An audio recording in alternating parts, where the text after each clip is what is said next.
start. Greetings. Welcome to Wake the Dead. We have a swapcast with our good friend, Dr. Hans Utter, with his show, The Resonant State. Welcome, Hans. Say hello and tell us, who do we have here speaking with us today? Good question. It sounds like a Zen Cohen. I'm. I didn't quite follow your question. We have William Ramsey.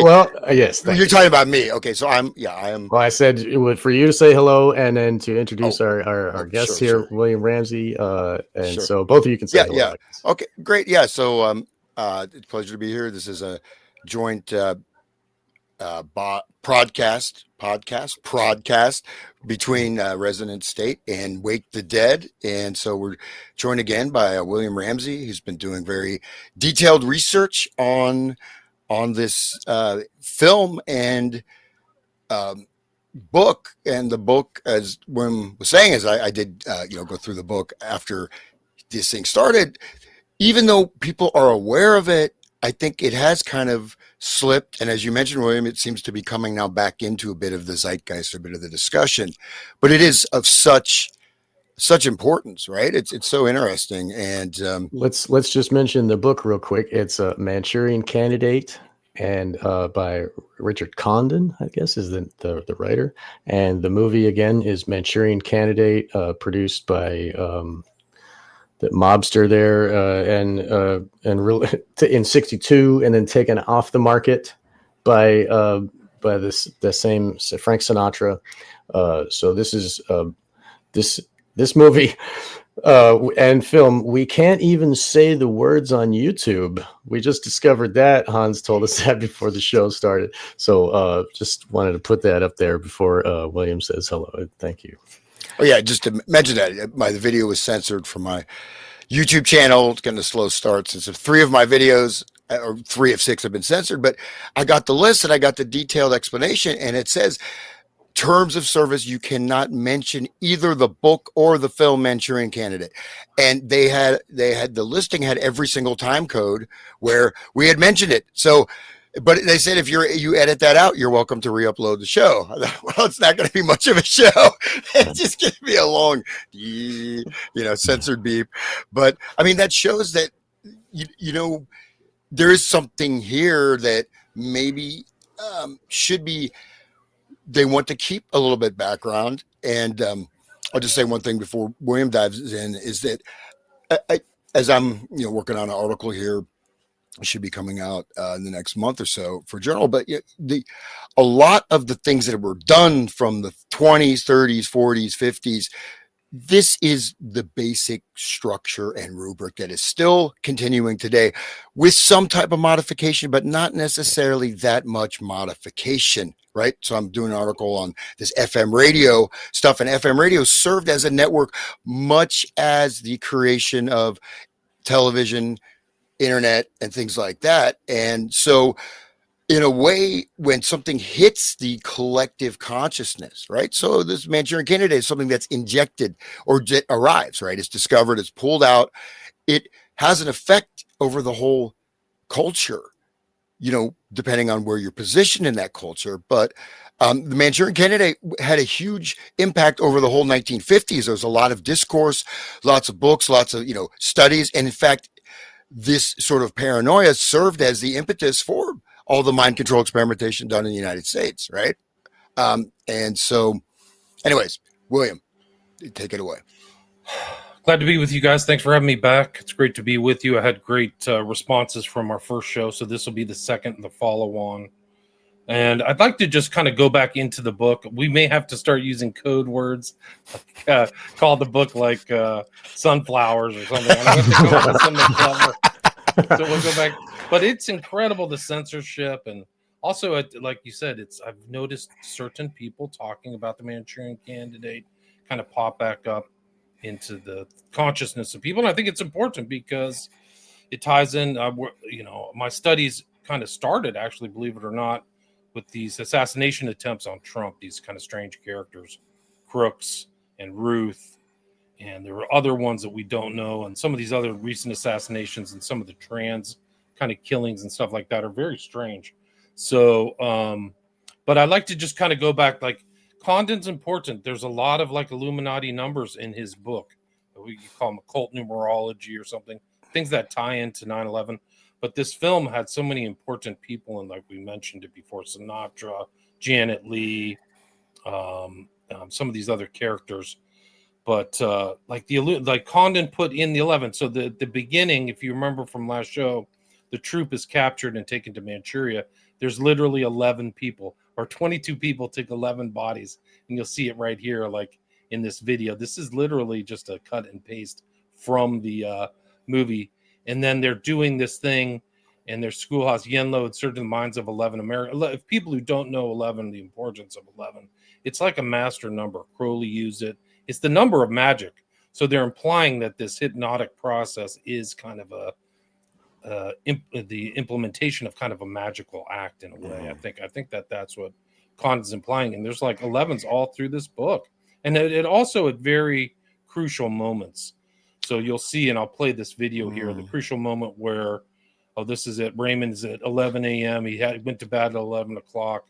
So this hypno-programmed assassin does things at certain times according to numerology. Here's a 9/11. Like literally 911 names are stricken from the list.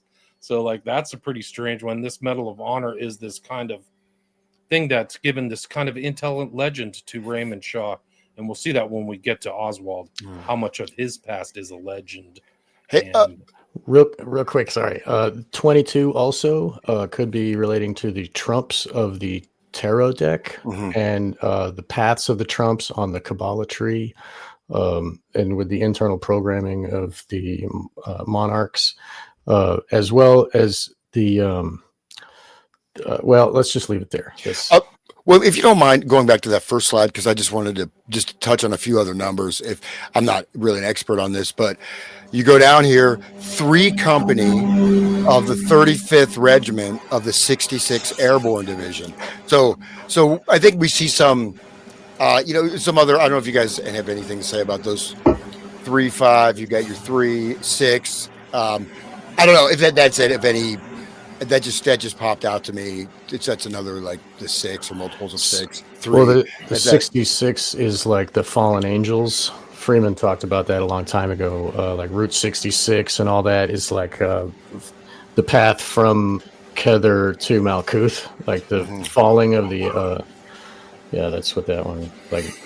Crowley's Liber 66 is basically child sacrifice. You can read that. So all those people who say he's not involved in child sacrifice, read Liber 66. Right. They're just gaslighted people. A lot of those followers are. But yeah, so 11 contact. And this is kind of the induction thing, the hypnotism.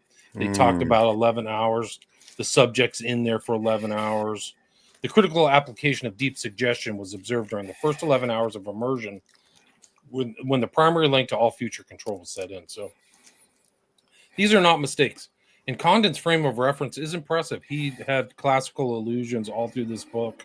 Clytemnestra, these things like people kill their mom and stuff like that, which is how it ends.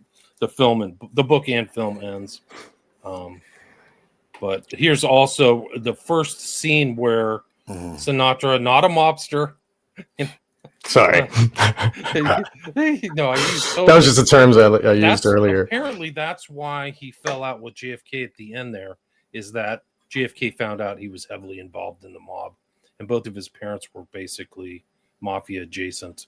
And if you ask Bryce Taylor, he was an enforcer for the cult that did the trauma-based mind control of the monarch slaves. He would beat the women. He was a enforcer, teaching them, to follow orders by beating them to the edge of their life. That's what his job was. Bryce Taylor, Sue Ford is her real name. Thanks for the Memories is the book that she wrote. She talks about that. I just throw something out there too. Is that I'm sure most people are aware, but like in films, everything the unconscious or subconscious perceives everything. So even you're watching the movie, even the number of cigarettes in there, that book title, the 313, you are perceiving that. And they found that, they call the 25th frame. That's where they kind of usually implant the little, like subliminal or whatever like that. Right, because our eyes only see 24 per second. Yeah, but so the the 25th is, yeah, right. But they've done studies that even the unconscious or subconscious perceives the 25th frame also. So all this stuff is going in, but in fact, this is done. I mean, we're basically in an ocean of this, right? This stuff has been going on. You have around the time the 50s, subliminal seduction, and all this stuff that was coming out. The depth men at Madison Avenue using techniques akin a bit to mind control, right? The depth men were doing psychological analysis. Of course, this goes back to the disciples of Freud, Anna Freud, and Bernays, etc. But yeah, just to say, so these things are important. It's not just you're nitpicking something in the background. Your mind is perceiving that, and it can have a cumulative effect over time, especially on the subconscious, which makes it more powerful than it's consciously perceived. Hans just mentioned Freud. That dude was working with subliminals and the programming of putting them into altered states, accessing I guess I can't describe it, but Freud was into that same type of line of information and study that Mengele was doing during World War II, the dissociation and making alters and programming of the alters. Freud was using hypnosis and was influencing the subconscious mind for purposes that we might not know exactly what was going on, what he was really studying, what his true purpose was. I didn't know that. I wasn't aware of that at all. Yeah, I'm familiar with Estabrooks. But Freud also started, it's important to note, he started as a neurophysiologist, similar to Watson and after him Pavlov, right? So this is a different type of conditioning, and one could posit that potentially he was basically doing a more hard science, right? And then suddenly he comes up with these theories and, this whole architecture, superego, this, that. Who knows if that's also not just kind of a smokescreen for what's actually being done. Exactly. That's what he gives to us. And then he works for the real masters above him, giving them the true information. What we get is the chicken feed. Oh, yeah, that makes sense. Not real science. Anyway, go ahead. It's an interesting term. It's a total intel term, too. Chicken feed is like where you deceive your opponents with fake information. Yes. Chicken feed. It's not the real stuff.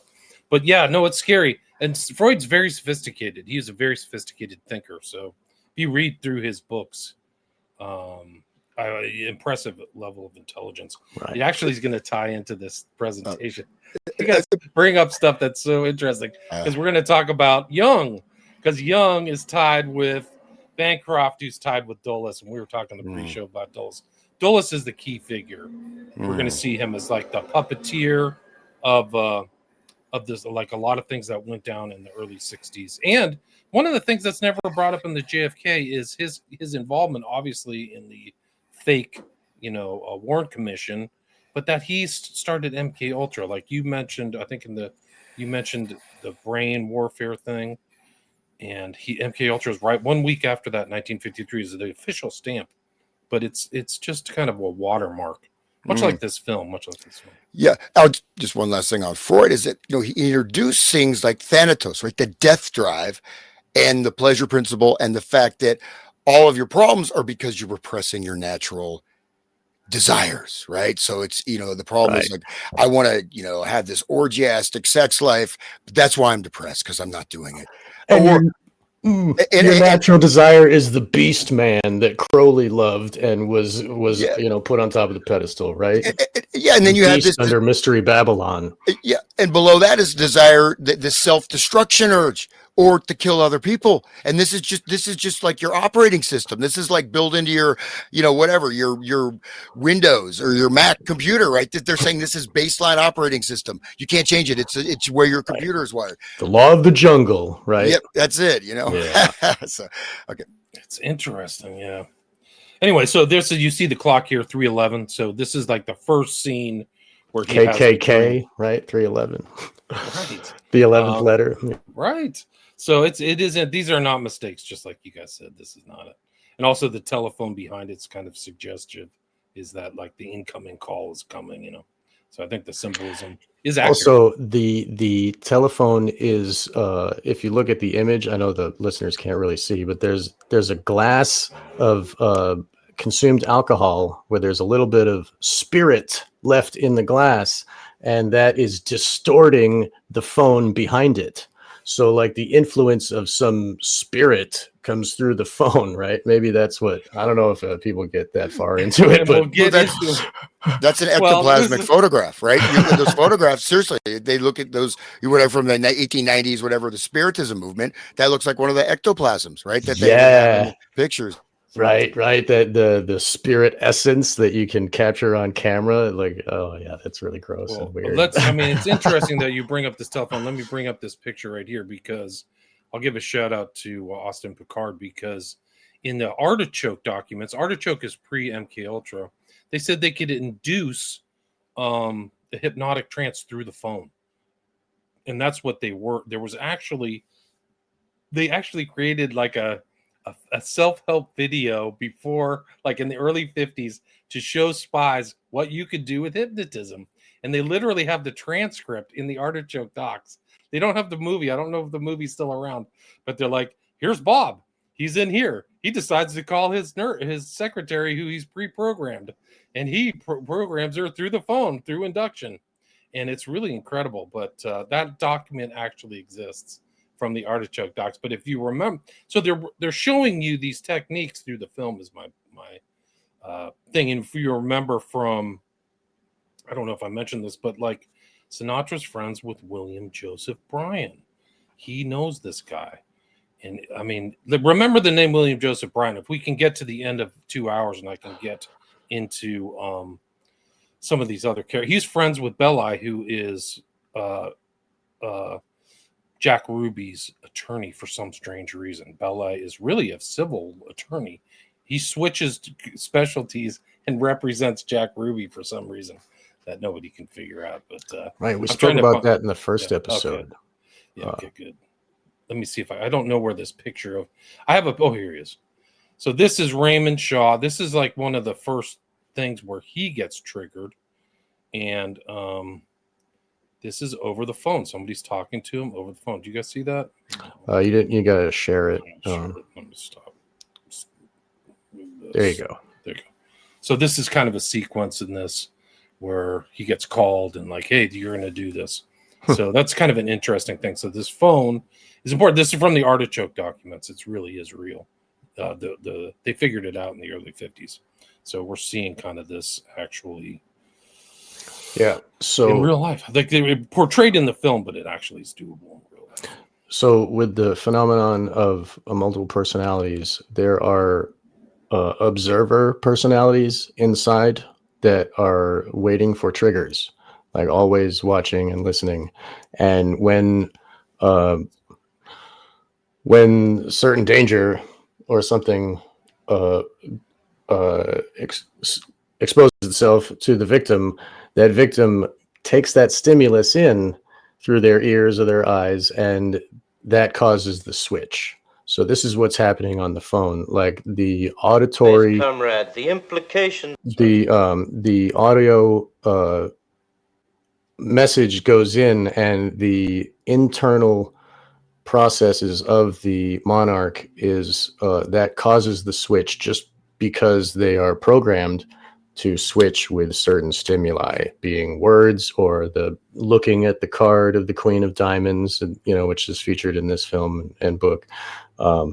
Getting those stimuli through the eyes or the ears or touch, it's all, there's many different ways of triggering the switching of the alter personality. Just wanted to get that in there for people that have never heard of this kind of thing. Or scent, also smell. Yes, all the senses. Yes. And it all goes back to Estabrook. He knew all this stuff in the 30s. This is all established. You can read his books on like hypnosis. It's actually the intro to Dave McGowan's book, Program to Kill, starts with Estabrooks. So he keyed into it. So it's incredible. Like he really got to the crux of like this process in that book. And he utilized the audio with the psychic driving, when he put his victims, make them fall asleep with this little microphone under their pillow, and it would speak words into their ear, which was featured in 1984, actually, in the fiction of 1984, that actually happened with Ewan Cameron, called it psychic driving, where they would like implant the message into the mind during the dream state, and the hypnagogic in between awake and asleep is very suggestible time of your brain to have those messages put in. Right. They called his like lab the sleep room. And according to this most recent case that came out, I don't know if you guys listened to that show I did, but like the victims in the sleep room, they would see the doorway and they would shrink back in like total terror and fear of going in there, because he would put him to sleep for 3 months. He's a monster, just like Dulles. We'll get there. It's in my slides. I mean, this is incredible stuff. Well, yeah. Just one thing is that some of these experimentations, I mean, if you look at some of these different cults operating in the 60s, some of the movements in the 50s, you don't think they're going to be willing just to run an experiment to understand these processes, right? In a individual level, then moving up to a collective level, right? And the first Macy conference, which before was technically the Macy conferences, was on cerebral inhibition. And this is the term for hypnosis, cerebral inhibition. And I may have mentioned this the last show, but the initial, we started in the 40s and stuff. A lot of this, they start working directly with the brain. Before that, the brain is sort of almost no one's really trying to work directly on the brain. It's almost like don't touch, also don't go into it, right? But the thing that is, for one of the first things that was discovered with these inductions of altered states through, like, say, flicker, especially using flicker, types of auditory driving, etc., was that the hypnotic state, the person's brain will be operating normally. They can be in a hypnotic trance, go through all their day-to-day activity, talk normally, speak normally, act normally, and have no idea they are under hypnosis. And this is really of central importance, because we have the present, obviously, the guy gets the trigger, he's going to go out, I will kill somebody, right? But the fact is that you can be in a permanent, semi-permanent hypnotic state, and this can be induced and will not be recognizable to the person, and will also not even be recognizable externally, except for the person who has induced that state. So that gives really a great degree of power. You guys are beating me to my stuff, man. This is it. Anyway, I can't wait to talk about Mengele. Okay, go ahead, please. I'm just trying to show that Condon knew a lot of this kind of secret society stuff. 311 here. Right. And then we go into this sequence. I think this is one of the other more important sequences in the film, which is the one where Raymond Shaw goes into the bar. This nation jealously guards its highest award. So this is the intro 77. I actually researched this, and I know this is made up information. He puts the 77 in here. But for valor, the Congressional Medal of Honor. In the Korean War, with 5,720,000 personnel engaged, only 77 men were so honored. So Raymond Shaw is one of 77. So 77 is like Babylon, and the beast conjoined is like the numbers together. The Star of Babylon, 77. 77 names of Satan. Not good. So this is the sequence I'm talking about. He goes into a bar. And when I get married to my old lady, I got no idea that this guy comes in the same package, that it's a package deal, and for 11 long years, that it's a package deal, and for 11 long years, right? That and it's then a the Queen package comes. deal, and for 11 long years, I got this crumb tied around my neck. And believe me, it's no bargain. You've got no idea what kind of a problem I got with this guy. Sorry I'm late, kid. Got held up in traffic, Again.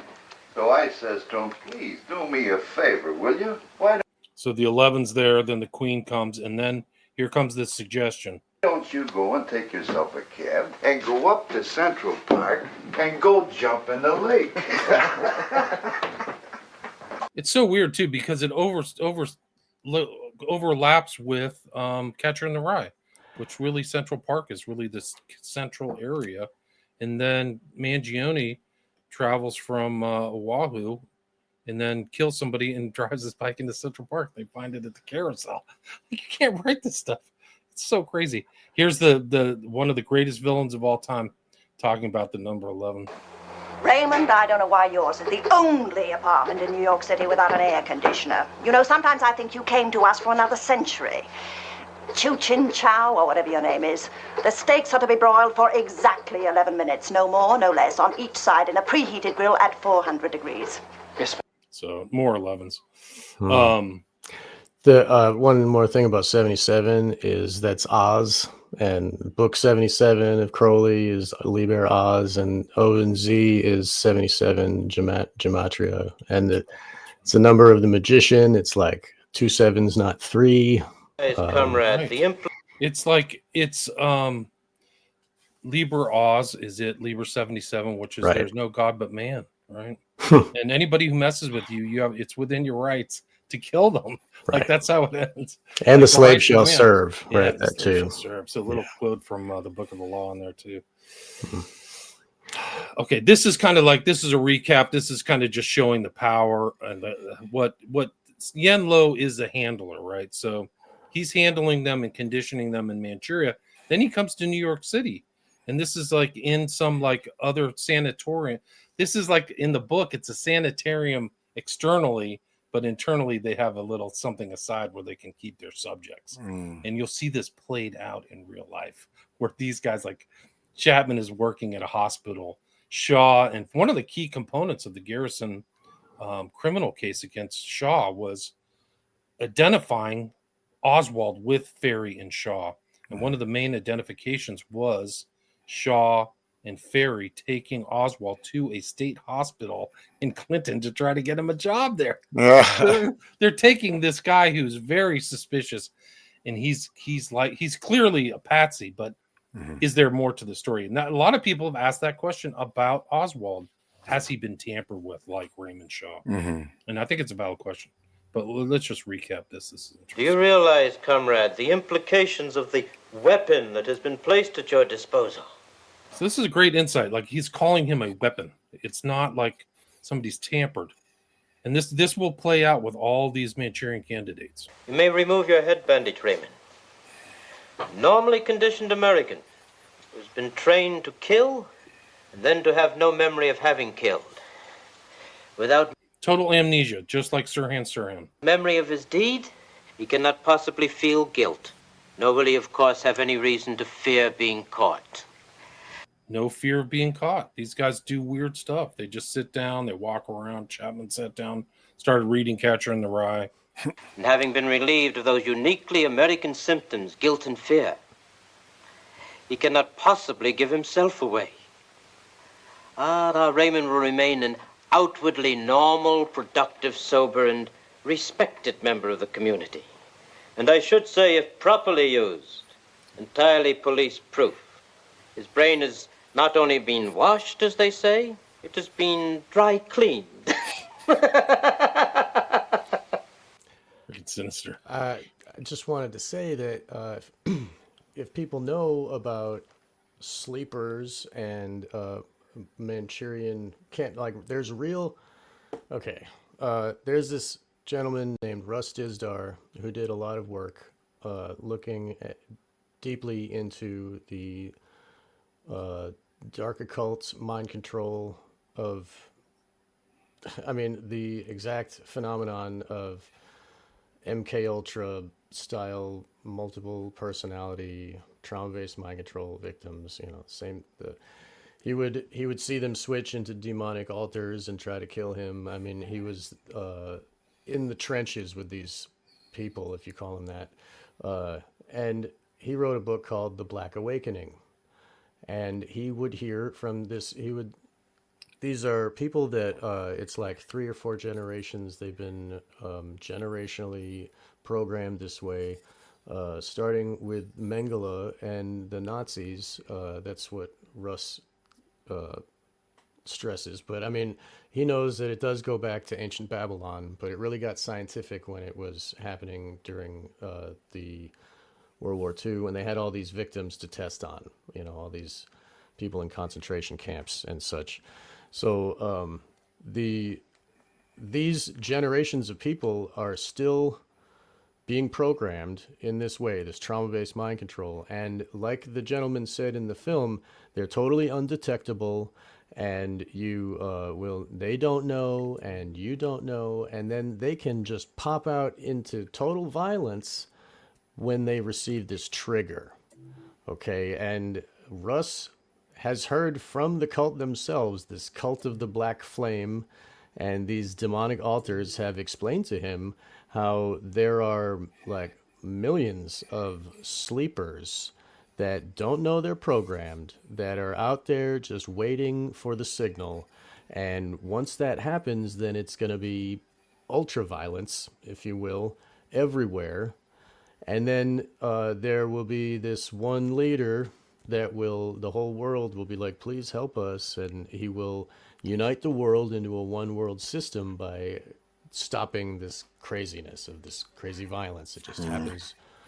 And we see now in the news, we see people on trains getting stabbed in the neck. Oh yeah.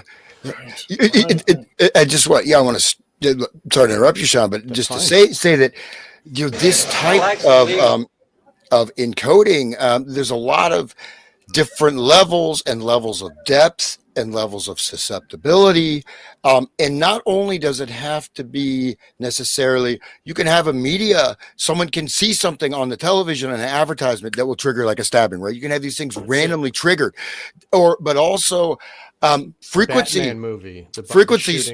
Spectrums, right? So they, using types of infrasound or other types of things. There's like neighborhoods. There was a neighborhood near me, and everybody, it was a black neighborhood, and there was some kind of weird resonance frequency. People were walking around like zombies, and I mean, literally saw that, and I've seen other instances of that. And you can actually, if you look at some of these riots and some of these other types of things, where suddenly people are just going nuts.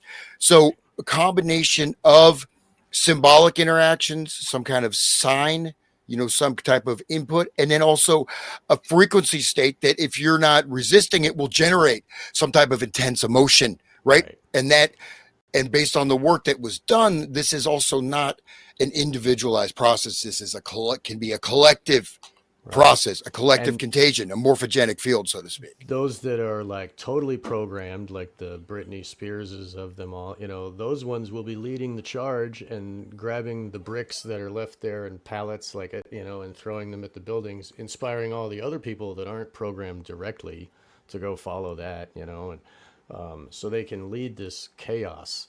And that's more problem reaction solution,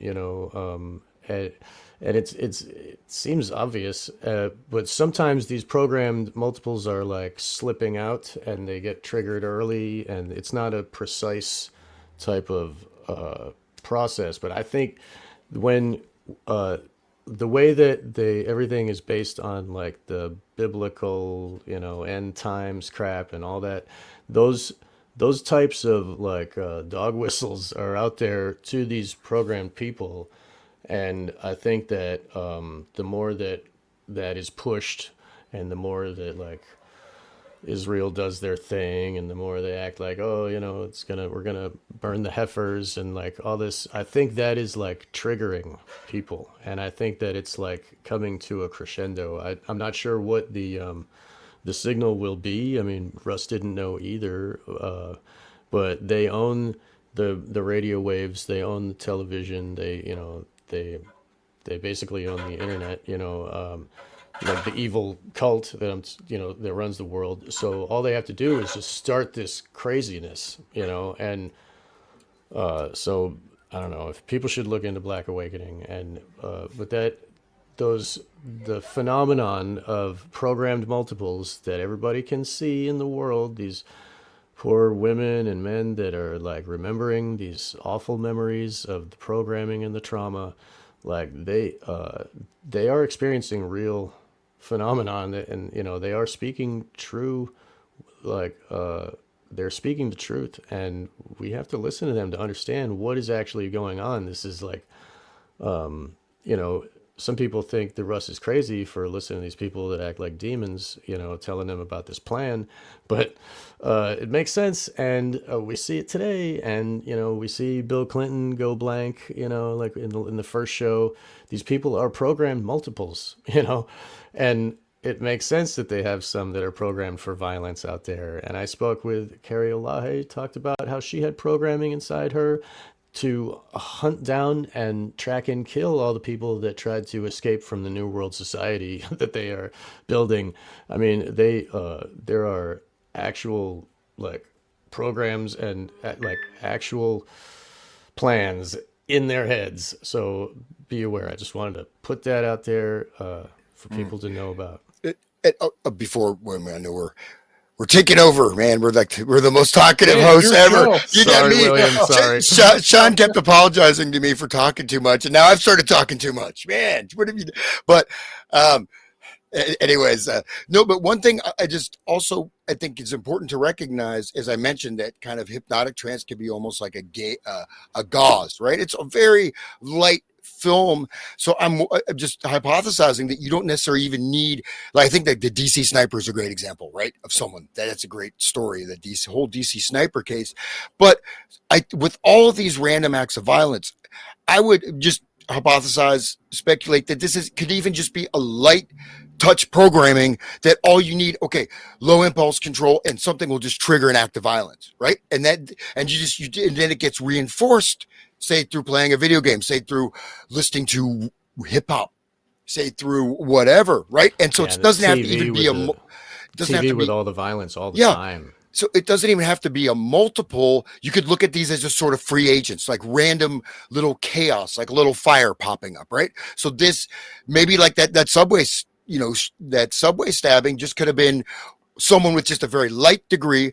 They just, boom, it pops out, and these could be happening all over the place randomly, which it creates fear, destabilization over the whole society. Well, so it has a tremendous ripple effect. That's the intent of the Black Awakening. It'll cause such anxiety that we will plead for a ruler, a one It's world happening. ruler. Yeah. It's happening. People have called it Gladio, or they've called it something. I call it collective psychic driving. I think you use that word collective. I think it's interesting because going back to Dulles, which we're going to get to in these slides, is his brain warfare speech on April 10th, 1953, where he says the target of this brain warfare is the minds of men, both on a collective and on an individual basis. So you have to think how he's thinking. So the average person's thinking, they're just going after individuals. He puts collective before individual. He's thinking about the society. The aim is to condition the mind so that it no longer reacts on a free will or rational basis. The intent is to take away your free will and rationality, but responds to impulses implanted from outside. If we are to counter this kind of warfare, we must understand the techniques the Soviet is adopting to control men's minds. Crazy. So this is that's right at the end of the Korean War too. So this is cybernetics, right? Like to control through stimulus and your feedback mic your mic level's gone down for me. Do you notice that? I'm sorry. I will.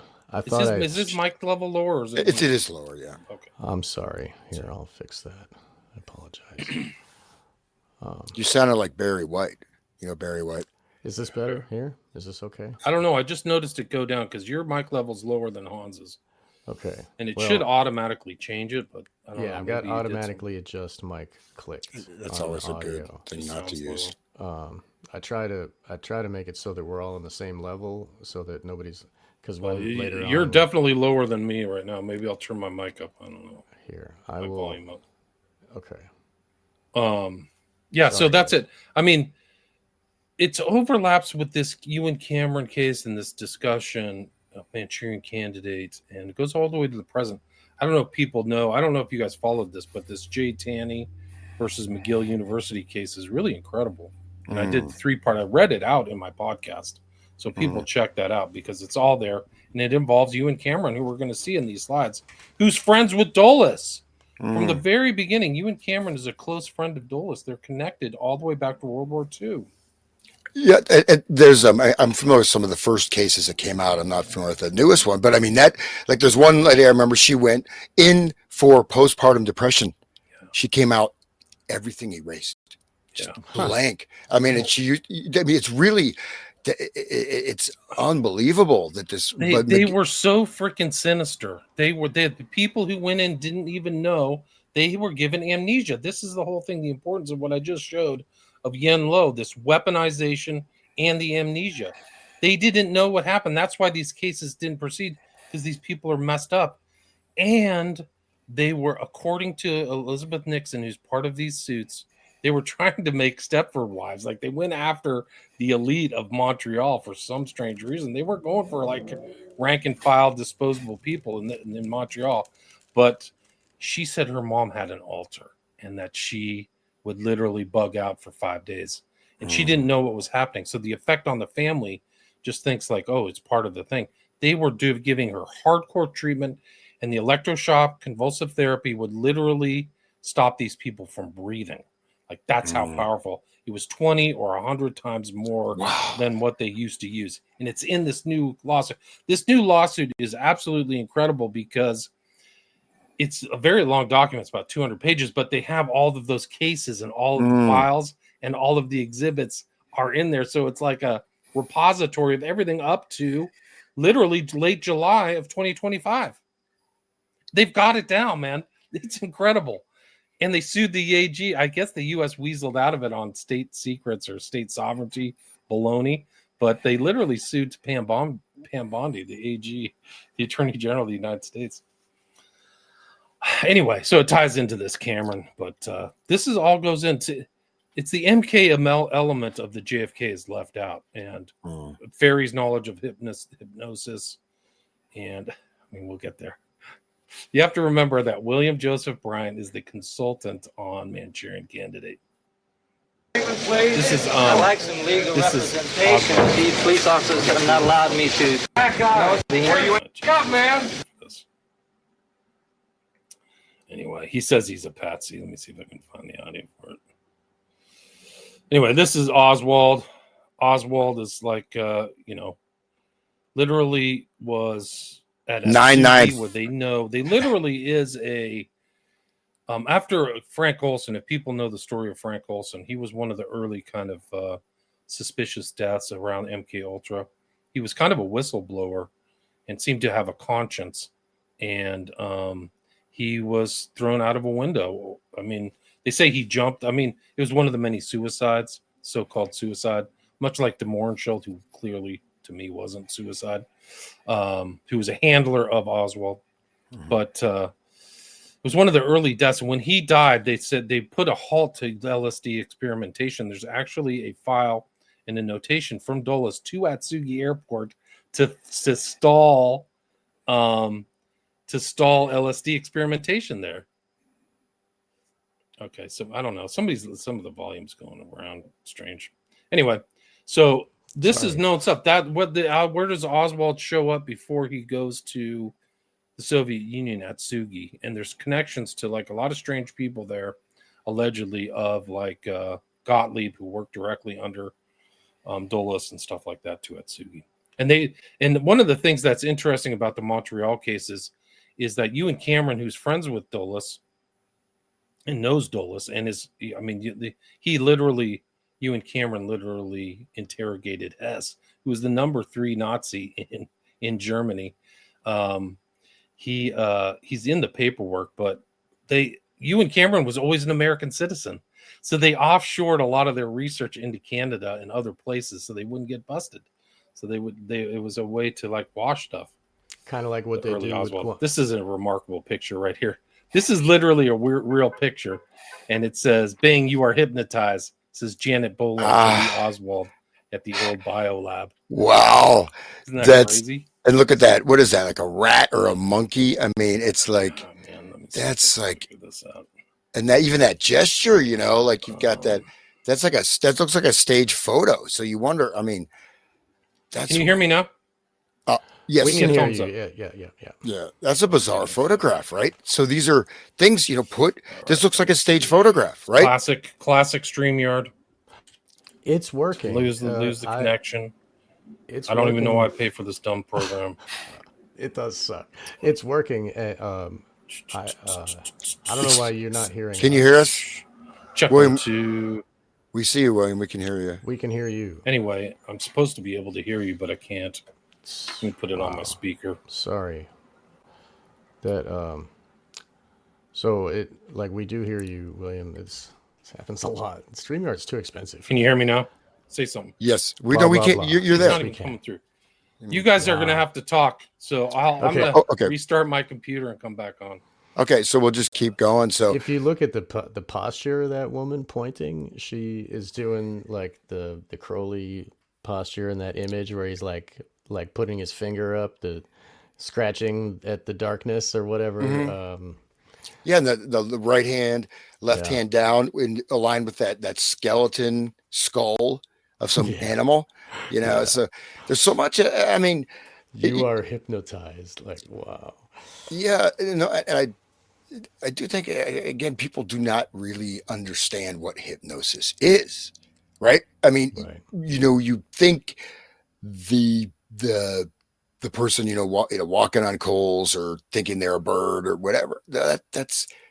That's really a very small part of it, because it's, you, in a sense, you could look at, again, this mass hypnotic trance induction on at least one level, right? Right. What was COVID? That was a mass hypnotic Right. trance induction. People are still wearing masks, man. Yeah. People are still worried about that. I mean, that's a really, you gotta almost feel some compassion for people Yeah. that are still caught in that. I mean, how are Well, they living? It's a result of the trauma, right? So the trauma breaks the brain, changes it, and makes it so you're blind to yourself.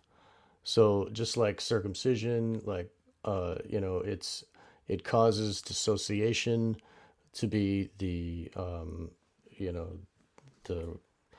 the default mode, and then when the dissociation happens, the programming can happen, and they can do what they want with your body.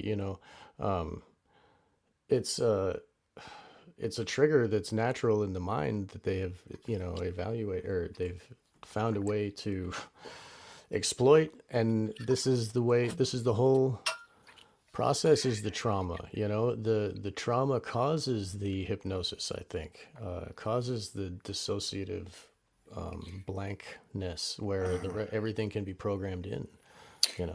That's why they were working so much with Mengele, and Ewan Cameron doing his thing there was offshore, just like they do with Guantanamo now. But Hitler was working for our guys too, or it wasn't our guy, but the evil cult that was running Wall Street and all that. Look at the books, Wall Street and the Rise of Hitler. Anthony Sutton. Sutton, yeah. So like people can see that is evident as that Hitler was just doing orders. He was just doing what he's told, trying to do the problem for the reaction. Hello, William. Welcome. I made it back. Can you hear us? Very well. Yeah. Can you hear me? Okay. Yes. Is Okay. my volume okay? It sounds better now to me. All right. Good. Because it like automatically undid the automatic adjust. I try to do automatically adjust so the computer figures out how much it's supposed to be. Anyway. Just on one caveat, I'd say, Sean, as I would just finish what we're saying, is that with the collective stuff, I don't think it's all necessarily trauma based. A lot of this is based on consensus reality, right? Believing in this. I believe in the medical system. I believe in these authorities. I believe in my position, and I believe, you know what I mean? And I'm going to fight for that because you're attached to it, and it gives you a normalcy. You're part of the tribe. That, but so that was the new normal they imposed on us after the trauma of be afraid, stay home, let your grandma die, all that shit, where, you can't even hug your mom. And that's trauma. That's what and that is what the trigger, that where the next step is they can shovel in all that, trust the science. That's Milgram, right? That's Milgram, obedience to authority. Yeah. That's straight Milgram. Right. Top to bottom. It's also Ash experiment too, which is everybody else thinks that line is shorter than the other one, so I do too, right? Oh, right. Ash. Solomon Milgram. Ash. Yeah, yes. The rumor is Milgram was financed through funds from the CIA from MK Ultra to conduct those experiments. Of course, it's all one big thing. It's dude, it's massive. MK Ultra was massive. It was like the freaking, Manhattan Project. They're It's not the new screwing government, around. right? It's the real government underneath. Yeah, yeah. That's what the deep state, No, where they get all their this control. stuff, Sean, is so important around Manchurian Candidate because it's like the precursor to everything that happened leading up to COVID too. Exactly. Yes. And The era of leaders, the crowned and conquering child, right? The new Aeon. yeah, the Yeah. Anacorus. Welcome to the jungle. This is incredible. This is an incredible picture, man. This guy, 1957. He's special. There's something about Oswald, dead at 24. And he's been he has connections to so many important intel people that it's just astonishing. Like James Jesus Angleton had his 201 file. This is Jefferson Morley in The Ghost. Like he literally had a special file on Oswald from like very beginning that he kept and never divulged to anybody else. So And notice odd thing is that she's pointing with her left hand, right? Left finger, not right finger, right? It's a left hand, and right hand gesture. So this is a stage photograph for sure. Look at it was set up, right? It wasn't just, it looks like, oh, let's just catch this cute thing. You're hypnotized in the old bio lab. Man, this poor guy. It's an incredible picture, Yeah. dude. Like when I saw this on social media, it's Traces of Texas. I was just like, wow, because he was in like you see Raymond Shaw in the hospital. He was in the hospital for a venereal disease. Who goes to the hospital for stays for the venereal disease? And you'll see this repeated with all these Manchurian candidates. They go into hospital stays for way weird times. That's why you have to read this. We have to do another show, or somebody has to talk to me about this Jay Taney case, because they show Cameron adapting this technique. He's not just testing the same thing. He's refining the process of mind control, and they show it. He's like, okay, we've got this thing down. Now we can do more hypnotism with drugs. Now we can sleep and then drug and then hypnotize and then induce.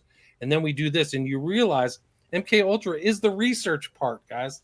It's the research. It's not the operational part. The operational part you'll never see because it's, and they actually mentioned that's MK Delta. Yeah, they mention secrecy and classification in this this Jay Taney court case. So that's very important. They keyed into like all this stuff is freaking secret, and all these bastards have top secret immunity and top secret clearance. So the public will never know. So when like Helm said he burned all the records, they learned everything by 73 or whatever. They didn't need them anymore. They figured it out. They cracked open the brain. Like they figured it out. Why do we need? That's just for. It's just bull. It's slop for the dumb public. Like, come on, man. And what did we get? It was just a bunch of financial records, payments and shit. We didn't even get any of the real stuff. Yeah. And so, then actually it's like, once you don't need to look at the research documents, how to build a car engine, right? That you build, the car engines are built. So you don't need to go back.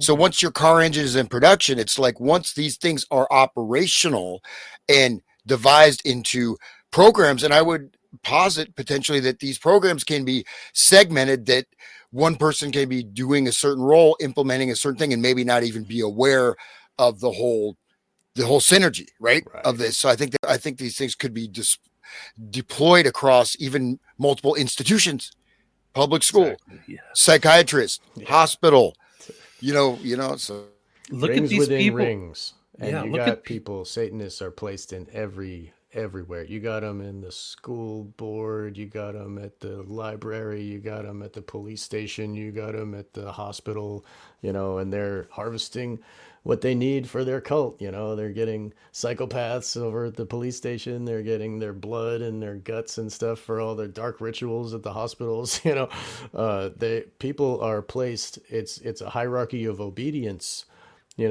and the LaVeyan Satanists are just like, collecting a bunch of psychopaths for the cult orders that are above, and the rings within rings that we learned from Cecil Rhodes. And, that is the structure of Freemasonry. You got Freemasons, and then the Shriners, and then the Jesters, and the Quetzalcoatl, and it goes on. Like, there's 33 degrees for the Scottish Rite, but there's 99 degrees over there, and like all this other. Memphis and Mizraim and all that other. Yeah, oh yeah, yeah. It goes on, and the blood of the victims and the whole. It's levels of mind control. The first level of the interned apprentice is just like, okay, I promise to keep secrets, and that's who they tap from. The people that keep secrets, and the higher up you go, the people they keep better secrets. Like the pedophiles keep secrets better than everybody. They got the most sick desires. They got to keep that a secret. They're not. So it's just the structure of obedience. It's just how power is. Like really. Sorry, I'm kind of. Dude, it's like Rosemary's Baby. It's like Rosemary's Baby. Like you don't know the doctor's in on it, and all these other people. Like, oh shit. Yes, exactly. Yes. This is the thing of like he's forsaken his U.S. citizenship, and it's known, like it's published. So this is when he's 20. He's so young. It's so crazy. And for people who don't know, like he was in CAP. Like I'll show the famous picture of him with David Ferry, a known hypnotist, when he was in 15. So his life and arc from 15 to 24 is just incredible. He's just as important as JFK. I mean, he didn't know he was in the hands of all these people, but as a Manchurian candidate, Patsy, it's an extraordinary existence. At that time, right? We were in the Cold War. Isn't that like basically treason? Could that not be punishable by death or at least some type of imprisonment? Exactly. And it's right there in the newspaper. So that's pretty. Like, why would this be featured in the newspaper, anyways? Right? I mean, so this is very interesting. He's giving a legend. It's almost like they're giving him the thing to Raymond Shaw, the Medal of Honor. He didn't fight in any heroic battle, but he came back a hero, and he just accepted it. This is the sheep dipping process of for a very long program. Well, this is a 4-year program, but I don't know. There's stories like there's one guy I talked to, Ernst or whatever, who said that even George White, who is like a notorious like hardball or Cold Warrior FBI agent, knew Oswald when Oswald was in New York with his mother. Like even when he was an early teen. Like that is so creepy that he was talent spotted in high school, right around by the time when, like you're saying, you're hypnotized. For people who don't know, Oswald kind of moved around a lot. He was actually in New Orleans. His mom, like they found out, they just know so much. Like they're in around mafia people. The mom is around, and New Orleans is very sketchy. And his dad died young. I mean, a lot of these guys don't have fathers, or they have absent father figures. That's another trait between Sirhan, Oswald, Chapman. I don't know about Hinckley, but some of these guys, like, there's nobody around to give guidance to Lee. That makes him probably more suggestible. And also, just one thing is, if look at that photograph, look at his facial expression. So one side he's smiling, one side he's frowning. Try to do that. Wow. I mean, it's not easy to do. It's like that gesture half, there's a Janus face, right? There's a bifurcation. I mean, look at that. One side is like, and the other side is a frown. I mean, and you're doing result of the programming. Bro, no, I mean, I can't do it. I am trying to. They say this guy would sit in front of TVs and just zone out and watch TV. I mean, it is so bizarre. Like imagine just having a TV where you're just like lost in some kind of trance. Right. Like that's what he would do. And allegedly, I haven't confirmed this, but there is a legend that in his library books or his bookshelf was A Catcher in the Rye. Somebody has written that. Like that's a rumor. Anybody could verify that for me. Please send it to me. So, like the father we don't know about. I mean, maybe it's erased. Maybe we're not supposed to know about that. That's occulted. What is this dude's bloodline? Right. And, same with Obama and stuff. Like he happened to be, in the same bloodline as like King Charles and George W. and all that. Like, maybe that this guy was born for this, there is breeding. The cult does create these people. I mean, you talk to like Nathan Reynolds or whatever. Nathan Reynolds specifically, I don't mean or whatever, right? His story, he was put in the military He was a generationally abused, trauma-based mind control, and he was used in the military. They programmed him to be a perfect soldier, and they would manipulate him to go and do what they wanted. They would, with the programming, to make him perfect, and he would never get tired or whatever because he, it'd switch a personality. Oh, all of a sudden, not tired anymore, or what, these type of things. Super soldiers, Delta Force, like MK Delta, people should look into that. I believe that's what this guy is. I think that there's more to him than we are allowed to know. Yes, I think no question. I think that I think a lot of it's a fake legend. So that when JFK dies, I mean, this is part of the whole operation, is that they're just bombarded with the thing that this guy is a communist sympathizer. So we had this legend. He worked for Fair Play for Cuba and all this stuff, but it's just a bunch of nonsense. Like, he's hanging out with Bannister. Like, that's the whole thing that they had to forestall, is that connecting him to these other kind of Cold Warrior ballers who were supporting Cuba at the time. Bannister, Shaw, and Ferry.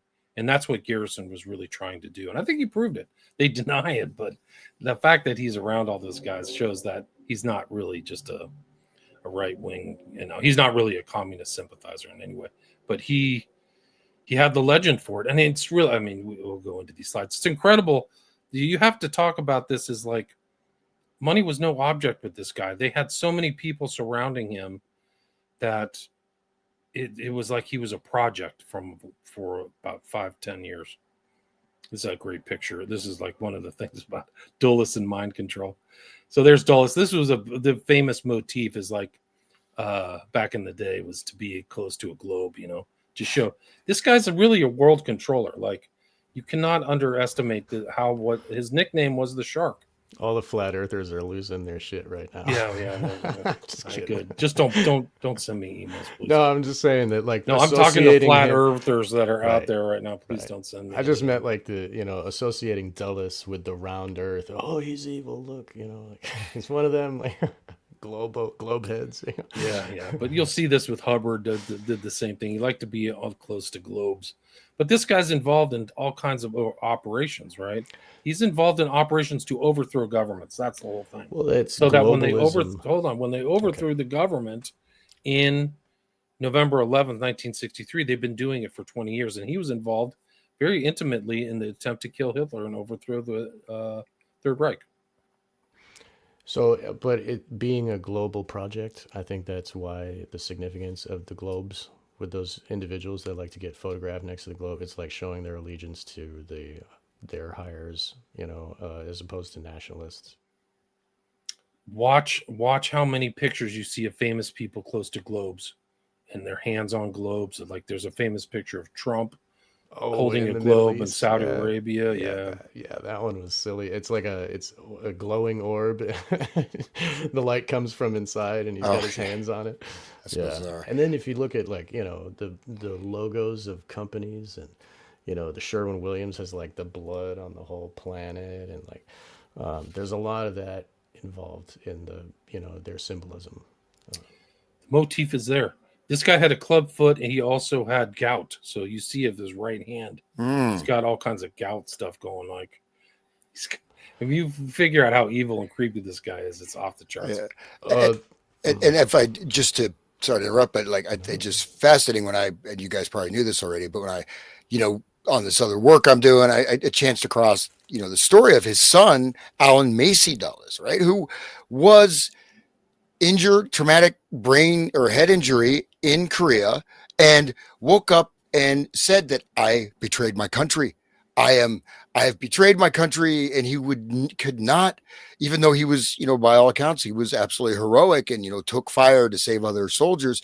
And as William and I were talking before the show, his own son was sort of the who's who of MK Ultra, right? Penfeld and on and on and on. We're all treating him, right? And this was his inspiration for this brain warfare, right? At the same time, you have neuroscience coming up and you have brain warfare, and they're both developing simultaneously, and directly interconnected. The scientific research in fact, a lot of the earlier, like say Donald Hebb and these earlier neuroscience researchers posited the need for a control of humanity by the wise scientific class through the brain, because basically people are not able really, the brain is too powerful to leave in the control of the masses. So we have to devise means and methods to control this for everyone's benefit, right? So it was, coming from both sides, both the you can say kinetic, aggressive warfare, but even from the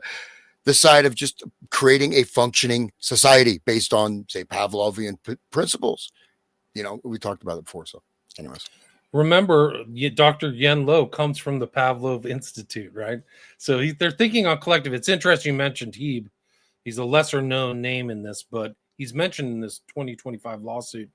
But these guys came out of World War II, so they're thinking on levels like, how do we forestall this from happening again? Just like you said, like, how do we manipulate society? He wrote an article titled "Science in Dachau's Shadow: Hebe, Beecher, and the Development of CIA Psychological Torture and Modern Medical Ethics." So he's mentioned in these articles and stuff like that. But Hebe is all over this,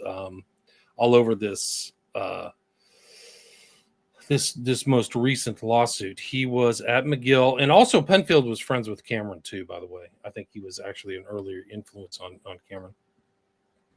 Dr. Hebe was experimenting using soundproof cubicle 8x4 by 6 feet with an observation window so that researchers could monitor the subject inside.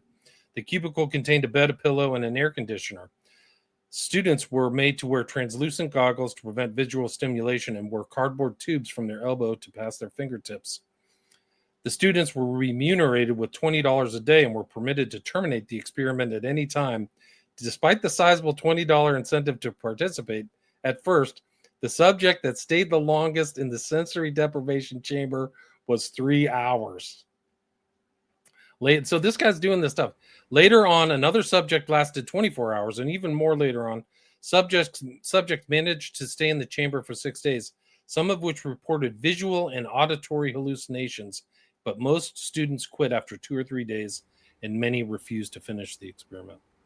If you think about that, that's a forced dissociation. Like, it makes your brain separate from your body's physical, and that separation causes like a scary, like a fear that's like that we would all share. Like, oh my God, my body's gone. You know what I mean? But you can't consciously feel that or understand. It's really interesting how that's forced onto those people, and no wonder they couldn't survive it. They had to go after 3 hours. And then that went into 1951. And this went into whose research? Lilly followed up on this, right? John Lilly took this thread of the sensory deprivation as a physiologist, basically a neurophysician, and continued into culminating, saying, program and reprogramming the human biocomputer, right? And using sensory deprivation as a way to program and how to run types of programs within, then they're using a computer cybernetic model of the brain, like such as Noam Chomsky's linguistic model, right? And so in this sensory deprivation, what is virtual reality? It's a sensory deprivation, is it not? And this goes into, sorry to keep jumping around, the brain in a vat, right? So the brain in a vat was, I forget, wasn't Penfield, I think, cited it, but it was a story or a play or whatever. The brain in a vat is where the brain is put in a vat and all external inputs are controlled externally. So you're just a brain in a vat. You no longer have any freedom, autonomy, anything. This was the ideal of the total control state. What is sensory deprivation? Brain in a vat, right? Kind of. It is. I mean, it's like the Matrix. And you can see it in like the common culture now. We have the Stranger Things, the little girl who was traumatized with the MK Ultra programming. In order to do her magic, she has to be submerged in water and, eyes blacked out so she can't see or feel. Her name is 11. Yeah, dude. Yes, thank you for saying that. Exactly. Yeah. And the altered states that Ken Russell film, that Patty Chayefsky movie, he wrote it. Very good. Yeah. Supposed to be based on Lily, wasn't it? Yeah, I think so. Well, I mean, there was a scientist that wanted to like study the primal brain, and I don't know. He turned into an ape. Like, But Lily did freak out. I mean, Lily. Just an the anecdote. dolphins is crazy enough. Just go ahead. Yeah. My brother he had John Lilly come and give the commencement address at his college. He was like weighing and stuff, and this is back, I was 90s. So Lilly came, and he was in a wheelchair, and he has a ketamine drip. He's on ketamine 24 hours a day, and he was talking about aliens, and I mean, he was way out there. I mean, just like way out there, right? But I mean, Lilly he did sort of, I mean, altered states maybe obviously did not become an ape, but he took his own research a little too far. So that's what I mean, again, I think he was the influence for that film. Yeah. And some of the experiencers of SRA and trauma-based mind control were put in dolphin tanks with dolphins. Like, I've read that, I've seen that. That is one of the phenomena. So like the Lilly knowledge is being used in the programming of these monarch children, to create the total slaves that are undetectable when they become adults. And one more thing before we leave off this picture, his gnarled hand reminds me of that of a magician.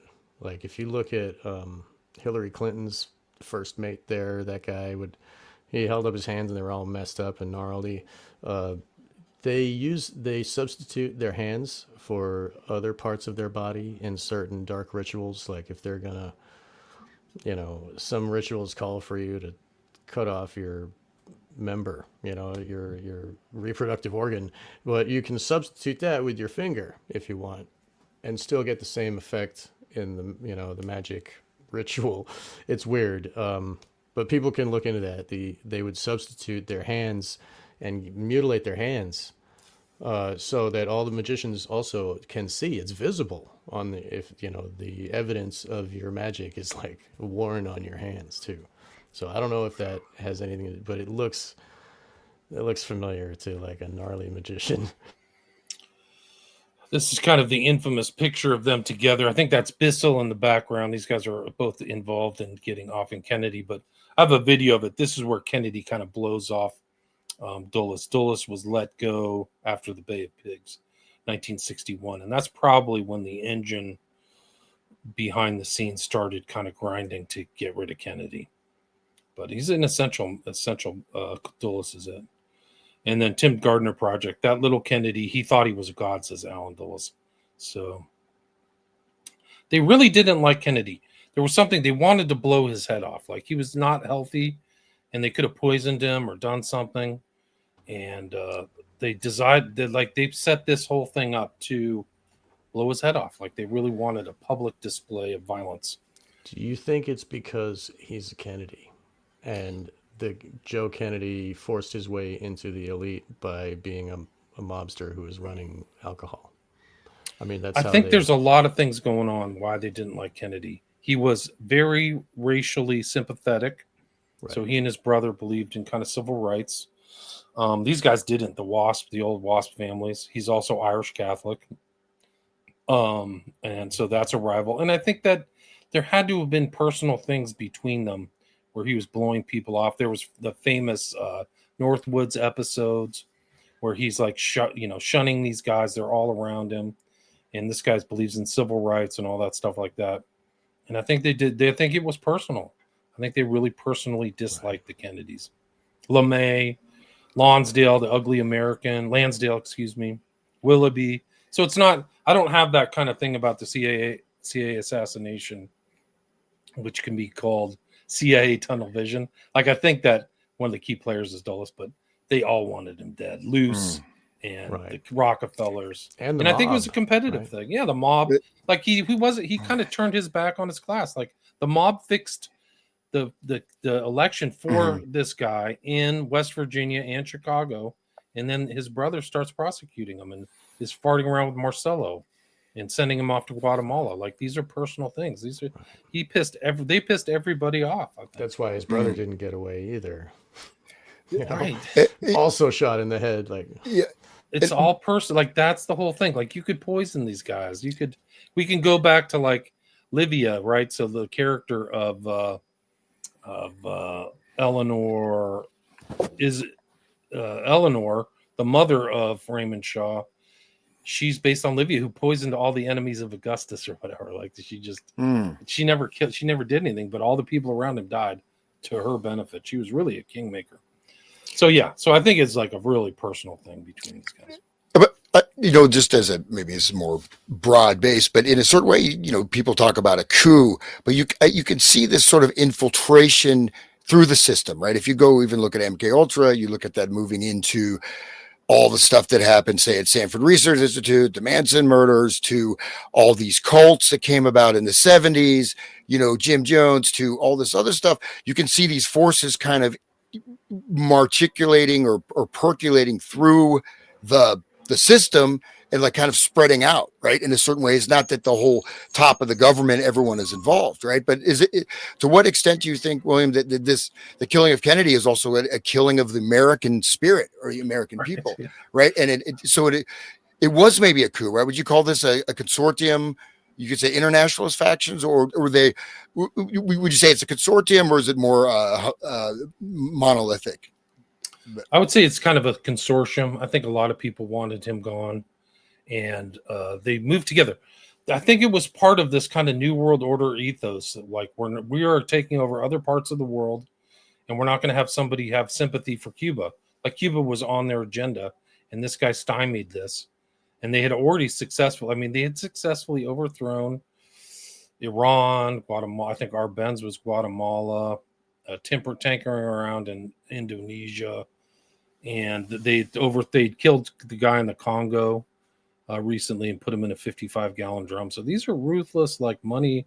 They're really more efficient than any Nazi in history. So I think that he was they killed DM, I think, in South Vietnam too, like right before Kennedy was killed. So I think it was part of this kind of, and if you look at Dulles, he didn't believe in the kind of the egalitarian democratic means. He believed that a small group of like scientific elites should run everything. That was kind of his outlook. And so I think that's why the CIA was a perfect place for him. And the CIA creation was that outlying thing, is that we're going to run stuff. They literally ran everything behind the scenes. Like they turned the Congress into kind of a lapdog, and they controlled and blackmail everybody. And what they got away with is incredible. Like you can see their quest for power. So I think that Kennedy was naive and young and 42, and he kind of relied on his kind of charm. And he's up against a shark. Like this guy's literally a shark who tried to kill Hitler. Like he's involved in that. You'll see this in the slides. I think it's an important element of Dulles that's overlooked, is his wartime stuff. But we'll see connections to this whole concept of handling that goes through the Manchurian Candidate. It's reflected in fact and fiction, not fiction. One of the interesting things is that he literally puts out and publishes his work, The Craft of Intelligence, in I think late 62 or 63. The craft. Right? Yeah. So he's seeing it as a craft. That's an interesting word, right? Because that's what they call Masonry, is the craft, right? It's magic, is craft, is witchcraft, right? Yeah, no, it's an interesting, the craft. And then like a whistleblower, Marchetti, who knew a lot. He wasn't one of the, tried to kill him. It's interesting because some CIA whistleblowers have to leave the country, but for some reason, Marchetti kind of stayed in the U.S., but he wrote a book in opposition to this called The Cult of Intelligence, and it's worth reading. It's a whole nother show, but The Cult of Intelligence is really something else. It's a direct kind of snub at Dulles, I think. Dulles, somebody found his records for November 22nd. He's weekend at the farm. The farm is a nickname for CIA headquarters. So he literally is managing the weekend. He's managing the whole event. I think that he was in this kind of control room. That's according to David Talbot, who wrote The Devil's Chessboard. That he's in some kind of control figure at CIA headquarters from the day of the assassination through the shooting of Oswald and Tippit. And then they were all buried, like I think right away. Like they were all buried within, 2 or 3 days. Kennedy, and it's almost like it's this huge staged event. So you almost can't even see the Kennedy assassination and then nothing happened. It's like they died. There's national mourning. collective trauma, right? Everybody's watching, glued on TV. That's the only way you see it. They're burying Kennedy. Little kid, John Jr.'s saluting, and they make sure that Tippit and Oswald are both in the grave. All Tippit, Oswald, and JFK are all in the grave in freaking 3 days. With Dulles, who's already been let go. This is an interesting theme about the CIA, is that these guys will be fired or say they quit, and they'll still be at CIA headquarters. Like, it's the same thing with the blonde ghost. Like, I forgot his name, but I did a show with Ship, who he was a CIA agent, and he said, like, he went back to the CIA, and the guy supposedly quit, but 5 years later, he's walking around in, like, executive offices, farting around. Like, what's going on? So they get away with all kinds of stuff. There's Cameron, right? So we talked about Cameron Smart. This is a monster. This is a literal monster. Alan Dulles, the OSS and Nazi war crimes. This guy's tied in with all kinds of IG Farben. He's a white shoe lawyer for Sullivan and Cromwell. He's handling all the Rockefeller stuff. Like, he's tied to the Rockefeller family in not good ways. But it's interesting in this Standard shipped out oil to the Nazis during the war, but at the same time provided officers in Spain and Switzerland to watch Axis oil shipments. Alan Dulles was the mastermind of the whole dirty business. It's an interesting word usage here. But I mean, then the whole story of what Alan Dulles and his brother were doing at the Treaty of Versailles, which really, like, the World War I and World War II have been defined as like a 30-year war, and I think that's a correct way to look at it. They're not separate wars. The war stopped, and then the foundations of World War II were laid right at the beginning at Versailles, because Hitler was always bitching about Versailles.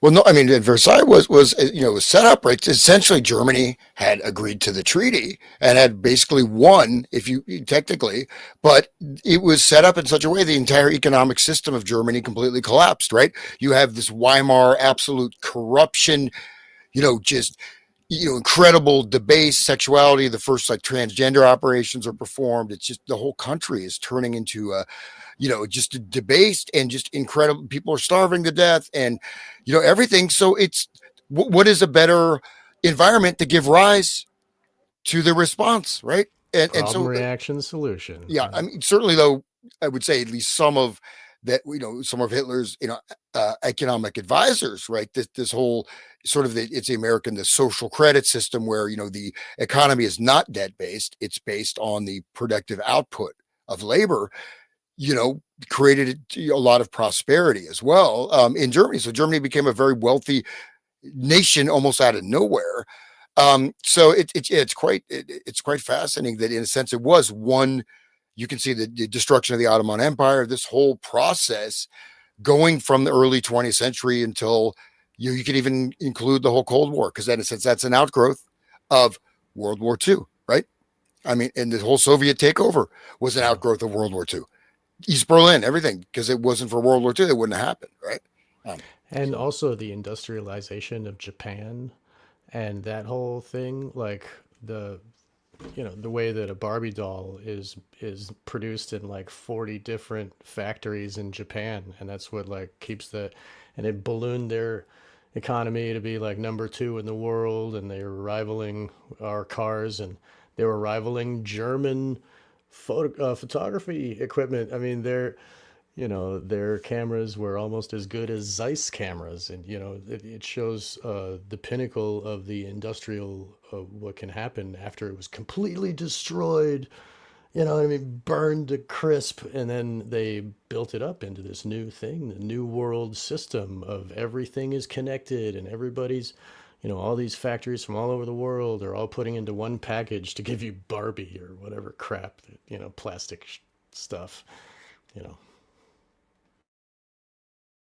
It's incredible. It's incredible. I think that John Foster Dulles was right there behind Wilson crafting the 14 points. So these guys are all involved, all in this industry, and their angle too. So everybody's angling Germany's a rival, and it's just incredible. And there are the Dulles brothers right there. It's interesting that Kinzer wrote a book called The Brothers about those two, and then wrote about Gottlieb. He's basically Dulles's witch or whatever. Like he thought he was an alchemist. Which is, so you see these. Who's these the guy at the glimmers. bottom? Who's that? That's David Ferry. Ooh, okay. Creepy looking guy, man. Yeah. So that's a hypnotist. So Oswald is in the hands of a hypnotist, at least there, and Shaw. But this is kind of like JFK Files is operated by one of the best JFK assassination scholars out there, Jefferson Morley, who I've had on my show like 3 or 4 times. But just little things like this, you can see that these guys are connected, and it's all about Cuba. Ferry was a hypnotist. He liked teen boys. He was always kind of surrounded with teen boys. That was his jam. He got kicked out of the Catholic Church, and then he became kind of they call him itinerant priest or itinerant monks. Like he got this, like if you're Catholic, was too sick for the Catholics. They even them kicked him out. You got to be sick to get kicked out because there's a lot. It's endemic in that institution. Yeah, exactly. That's why people go into it. Like, how do I get access to boys? Right. Boy Scouts, Catholic Church, elementary school teacher. Right. You know, all the stuff that Kinsey worked for too. He was working for Boy Scouts and hanging out with little teenage boys. They said the guy who started Boy Scouts was a freaking pederast. That's exactly. what he did. Like that was the point. Yeah. So that's why Ferry was in CAP, right? So he's in civilian air patrol because he gets access to what he likes as young boys. And during he traveled with young boys on the day of the assassination. The rumor is, they can never prove this, but he disappeared after the assassination was the 22nd, and he was in court on that Friday with it's like he worked under Marcello, who was the mafia boss in New Orleans, and Bannister was in court. Bannister went to court for him. He got in trouble. He's a very accomplished pilot, and they think he might have been involved in the U-2 spy plane stuff, and that's why he got alopecia. So if you see that, all that hair on his face is totally fake. He was totally bald. But if you go up into high stratospheric conditions and stuff, it actually will constrict like the growth of your hair. And like it gives you skin problems, and they think that he might have all been on these U-2 flights like Gary Powers, and that's what Oswald was involved with when he was at Aksugi. He was a radar operator, and they were flying U-2 flights over top secret flights over Russia. But these are the important ties. If you watch Oliver Stone's JFK, there's like scenes of these guys together. And there's famous scenes of them plotting the assassination, and they're partying together, and they're both gay, and they're like dressed up in like the outfits they have for what's the thing they do before Lent? It's Mardi Gras outfits, and they're sniffing poppers and stuff in gay bars and stuff like that. So you can watch these two guys are together in there, but. It's more of that Epstein blackmail crap. Like, how do they, and the government, like people work for the government to have access to young boys too. You know what I mean? Like, look at Denny Hastert and all that crap. Like, it's, it's part of the whole control system. And just look at Epstein, and he's just one piece of it. Just one piece. Yeah. They've been doing it all. Roy Cohn, right? Who's the bassist for Eleanor. Isildur, whatever her name is, in the book and movie is based on Cohn, right? So Cohn's doing it. There was that one guy, Greg Spence, who ended up dead in a hotel. If they want to kill you, one of the worst places to be is actually in a hotel room, because they can just get a hotel across from you. It's a terrible place to be. Like, you want to be somewhere else, because there's so many suspicious deaths in hotel rooms. They know how to pop those doors open, and nobody's there. Like, there's so many people coming and going. Like, what just another hotel guest? What's up? What about that LA or the Las Vegas shooting that happened from a hotel, right? Yeah. How'd that window get open, and how'd that dude get triggered, and what was that all about? The weapons, being smuggled and all this. Like, there's a lot going on. And once you realize they can do this to people and really change their personality and put them into altars and weird things, you have to go back and re-look at all of history from the time of the Manchurian Candidate. And I think I said that. Like, there's a time before a Manchurian and after. We're in the post-Manchurian Candidate era, where like you don't know why some of these people flipped. they had that one kid, Gendron, who like got the inspiration to drive all the way to Buffalo, New York to kill a bunch of black people. And he had an FBI handler. He was killing cats, much like that one guy from he was from Canada, ended up in Europe, and then the other dude, Scarlet Blake, who was a cat killer. But Kendron, that's may be how they're being handled to actually. It's not even believable, but they're being trained to like lose empathy through a handler without ever having to go into a hospital, just through the internet. You know what I mean? So Gandron escalated his violence from killing a cat to like blowing away 12 people. And like the order of 9 angles, right? There's a direct connection between Gandron and ONA. Yeah, which is and this other guy, Nikita Kasap, who killed his parents, and a lot of similarities between him and this most recent shooter in Robert Westman in Minneapolis, because they had some fixation with Cyrillic and Russian, and there's a lot of O9A stuff going out of there too. You know, Russians have a real problem. I actually was on this huge like Russian station talking about the O9A. The guy had like 5 million subscribers, but because the Russians have a problem. They may O9A, maybe, you know, it's just a front for intel people or something. No, there's a big issue with Satanism in Russia and infiltration, and so I mean things have been banned, right? The government has had to step in because it's even Ukraine and also, but these organizations of various occult satanic groups, ONA is just one of many, so it's a major thing, right? And they're getting funding, money, you know, recruitment, etc. So it is an issue, and it's definitely a tactic that's being deployed. I think you're right. It is one of the important things to note about O9A is that it brings out the inner Satan in everybody. It's a process of initiation into becoming a satanic person, you know, becoming one who's a psychopath. And in that whole process, you know, there is human sacrifice, there is, you know, these rituals that they do, and it is to create a new aeon of chaos in the world, just like what the Black Awakening was going to do. You know, these forces are all looking to do the same thing. It seems like they all have the same plans.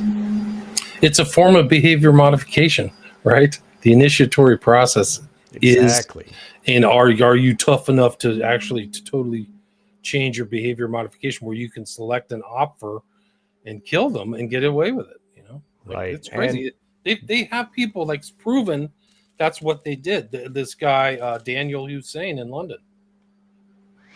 And don't they also encourage you to join a radical, violent group like Nazi group? Insight Roll, yeah. Insight Roll, right?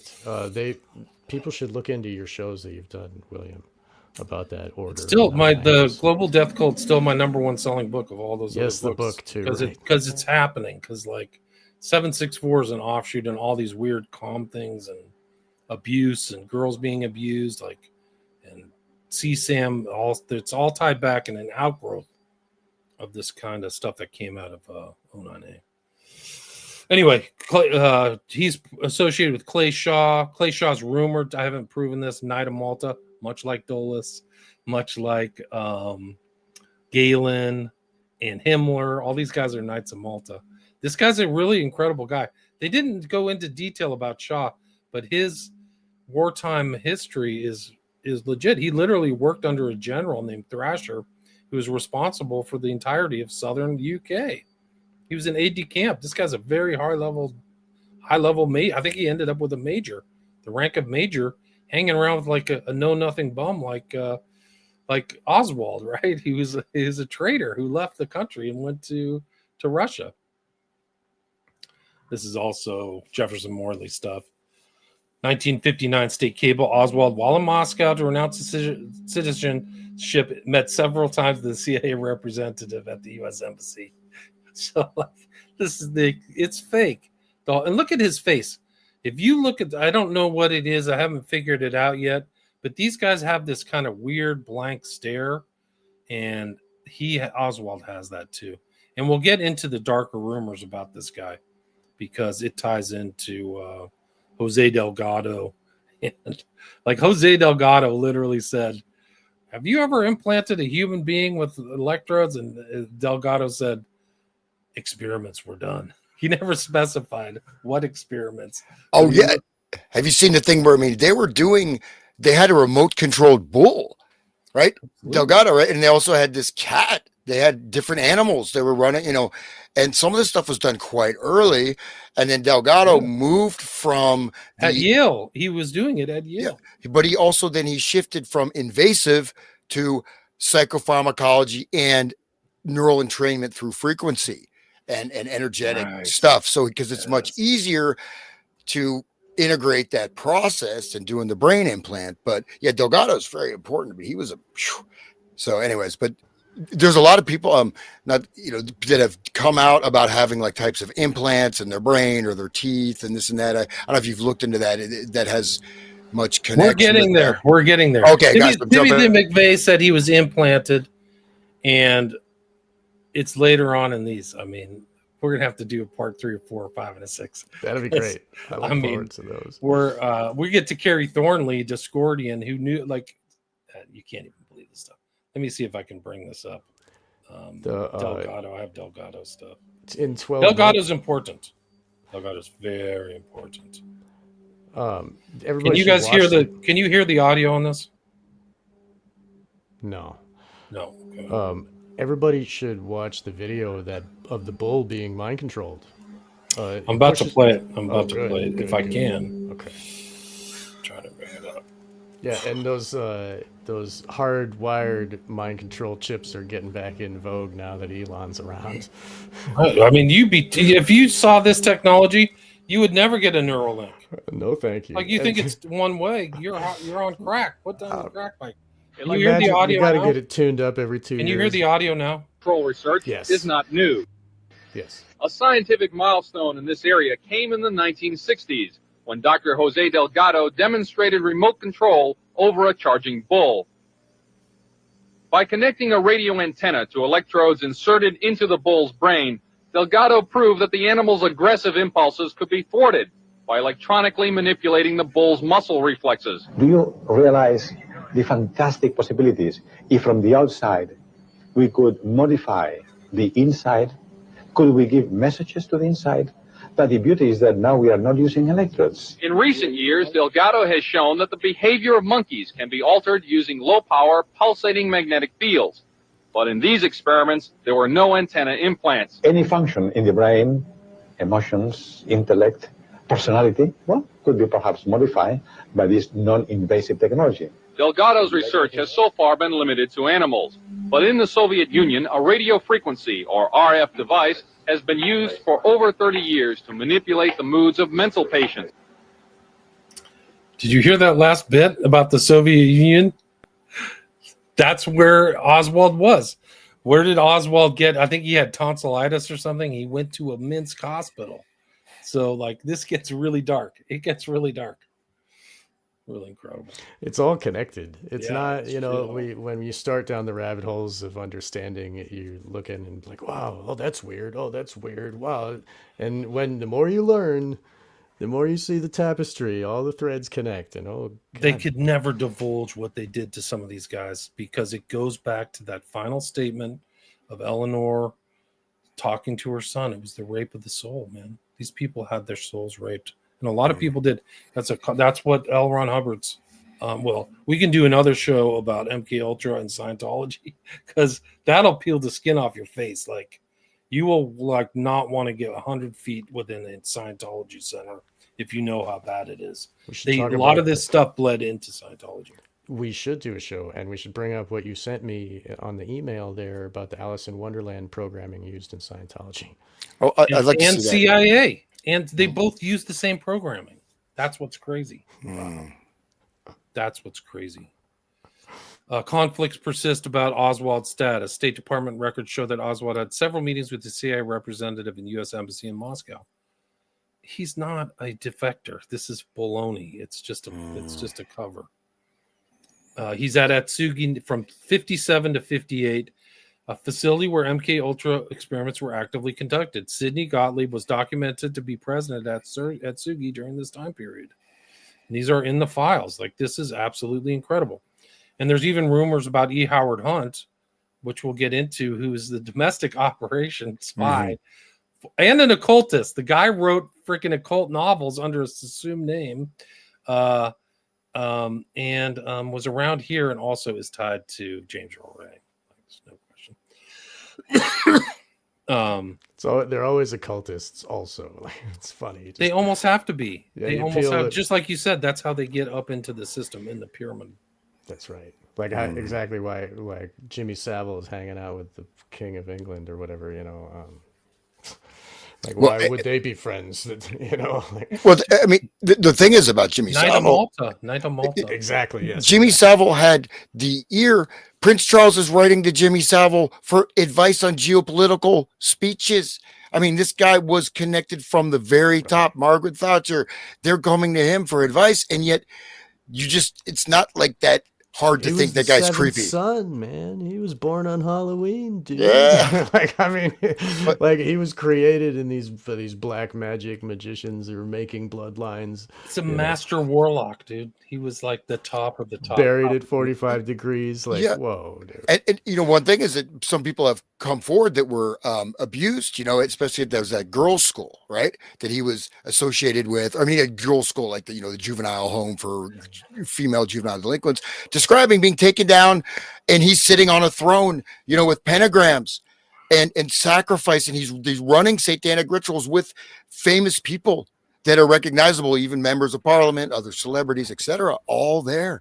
And he's there as his master warlock robe. And then the one show he's on, he's wearing all the eyes. He has all these like eyes, and these are eyes he stole from either dead people or people he stole from hospitals. These are actual fake eyes that he had stolen from people. And that's a magic trick. That's the evil eye, which wards off others looking at you for being able to. It's a way of occulting your own bad, evil things that you're doing. You know, Alex DeLarge had that eyeball ring, by the way. He had that too in Clockwork Orange, right? Didn't he have that eyeball ring? Yeah. And wait, that Burgess book, right? Anthony Burgess is connected also with intelligence. I think that's Alex DeLarge is the main character, right? But yeah, that's from Clockwork Orange. Yes, it is. And ultraviolence. The Clockwork Orange is actually a model of using countercultural forces and potencies to unwind society, right? Clockwork Orange is actually put as a model, right? It's out there as literature, but it's actually an implementable model that was implemented, actually. Right. You know, if you listen in the film, the Frederick, the guy that owns the prison or whatever, he's talking about, oh yeah, we got to make room for all the political prisoners we're going to have pretty soon. So this will get rid of all these other, you know, common criminals, the Ludovico method of MK Ultra, like, you know, like showing the stimulus of the ultra violence, and then plus the censor. They literally did have those hats where they would censor your brain back then. They freaking put like Kaczynski through that for 3 years. Yeah, whoa. Yeah, crazy. I mean, the real history of America just blow your mind, because if you remember, I don't know, we did the show on Catchers in the Rye, right? That the guy Bremer was inspired by Alec DeLarge and Clockwork Orange. Like, he was actually going to go shoot freaking Wallace because he I want to be just like him. So this operational element of these so-called fictional things is I think Kubrick knew that, and that's why he pulled it from the theaters in London. He's like, I don't want to add to the violence of society, and so he removed it. And like, I don't care about making money. America had it running still, but where Kubrick lived, he didn't want that ultra violence around outside, like the programming of the society. Like, I think he knew what was going on. Garrison subpoenaed a lot of interesting people, including Ferry, but another one was this guy, Kerry Thornley, who was literally at Sugi with Oswald and followed him and literally wrote a novel, was writing a novel, and wrote a autobiography, which is very interesting. He's clearly been tampered with through LSD or something. Like, he's not very reliable, but he wrote a book called Oswald about his life with Oswald. Like, it is so weird that he is actually around Oswald. It just blows your mind. And part of the Garrison investigation. Right? Ferry never came under the scrutiny. He was investigated by the FBI after the assassination of JFK, and then he just kind of walked around for 4 years until Garrison started investigating him, and then he died suspiciously, like right before he's supposed to testify. Somebody either karate chopped him in the back of his head or something, hit him with a bat. And then, of course, like the corrupt medical examiner, just suspicious death. It's like Chinatown, dude. When you see like how many corrupt things have happened with smiley face killers, you realize these medical examiners are either on the take or they're installed there by a political party, or they have intel connections where they can just make stuff up. Yeah, undetermined, not really sure. It's like Chinatown. Go watch Chinatown with the medical examiner. Anyway, this is a really interesting guy, Thornley. This is in Joe Anides was supposedly around Oswald. This is like a heavy-duty CIA operative.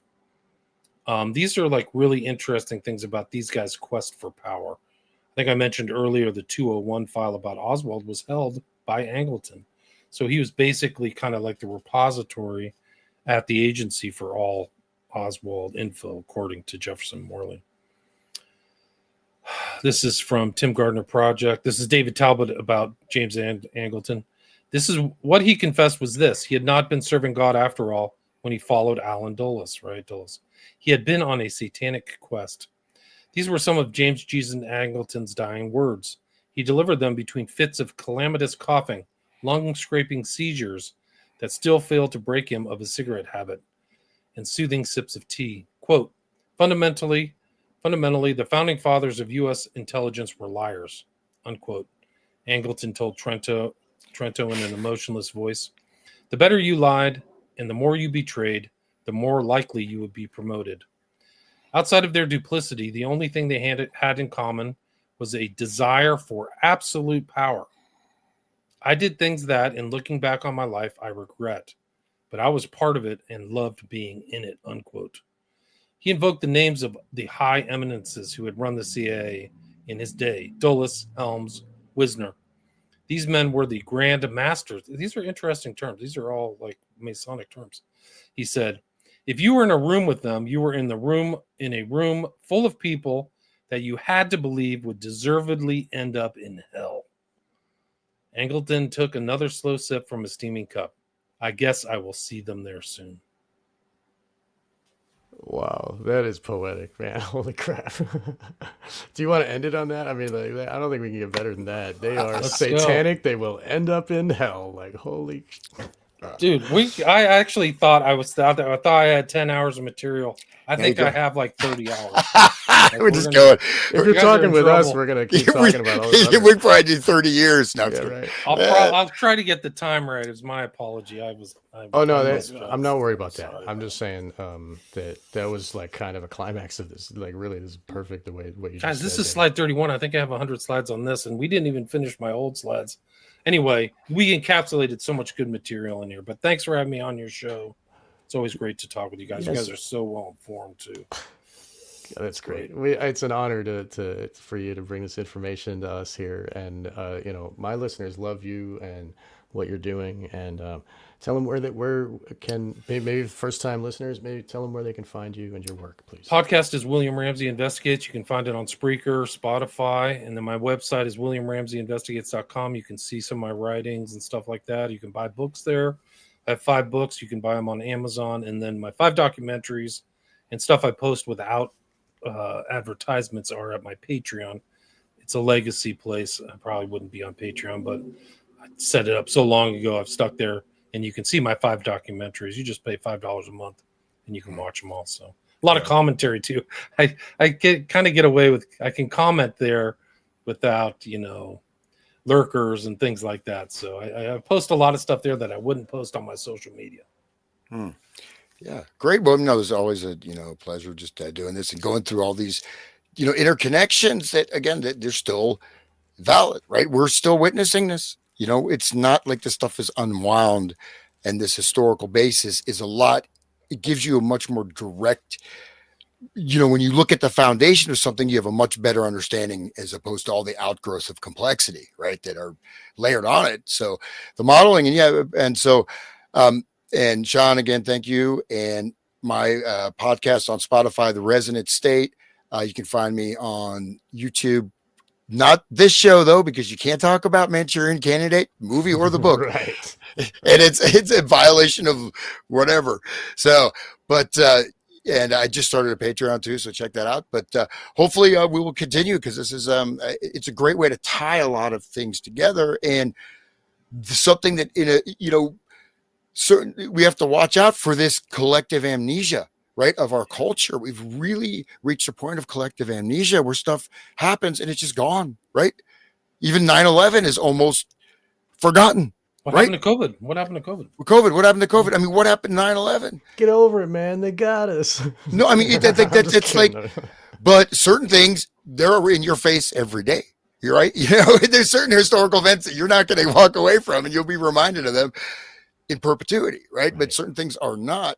And so, and one last thing is that, the JFK thing, again, was just connected with so many different aspects of, you could describe it sort of this force multipliers, right? So by entering this, you have a very stable society, 63, 64. I mean, America is still 1950s, right? It's 1950s.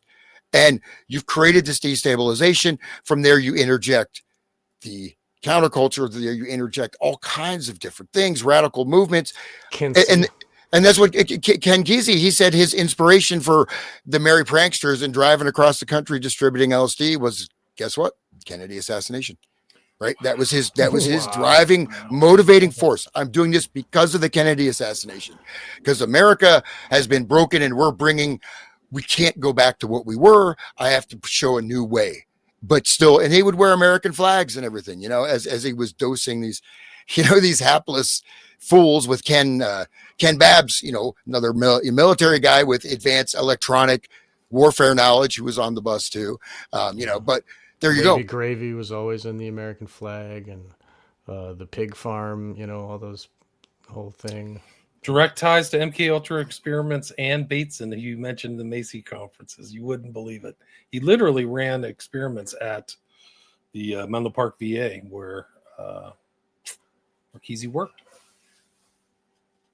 And that's where you're muted, Hans. Yeah, and now it wouldn't be spoilers, but that's one thing I've been looking into is that Bateson was the handler, right? Bateson was the handler of Ken Kesey. He was, and also at the Palo Alto, the institute. Also, sorry, he developed his theory of what schismogenesis. Actually, that started in World War II when he was doing black anthropology. So another one of his proteges. So Ken Kesey was his protege, as was Alan Watts. Alan Watts. Sorry, they're both proteges of Aldous Huxley. So Bateson is connected with Aldous Huxley, and then that to Ken Kesey, and then you find Bateson again, and then this. Not only that, the divide itself, Artie Lang, sanity is insanity. All this was being researched and pushed at the same time as So anyways, these guys are all connected. But I mean, Bateson, one of the things about Bateson, you look at his actual published work, it's like, why is this guy even famous? It's just crap. But he was running the on-the-ground operational stuff. Again, weaponized anthropology, schismogenesis, creating societal fractures, right? And then the double bind theory. And double bind was also developed at the same time with his research group while they were doing LSD experimentation. So anyways, that's double bind is a way to break somebody down. You give them contradictory things. It's almost like what they do in the media now, where you just give them contradictory and they just give up. They just like, I don't even know what the truth is. I've seen it during COVID. Induced helplessness. Yeah, right? They induce helplessness through that. And they just stop thinking. They don't even know. One of the things is that Bateson was talking about was covert manipulation. So what's clever about the double bind experiment, it's not like, hey, I'm going to put you under mind control and adjust your behavior. They're using techniques where you won't even know what's happening to you. That's how sinister it is. And Bateson, Erickson, NLP. He was a big influence on NLP, right? NLP comes right out of there, California. same people visiting us out there, etc. I've got my my inspector here from the insurance company, so I better bounce. But I will thank you guys so much. Guys, thank you. Great to talk with you. Really appreciate it. Thanks for having me back. Thank Really you both appreciate it. again. All right, peace, It's an peace, honor. everybody. Cheers. Until next Bye-bye. time. Awesome. Until next time.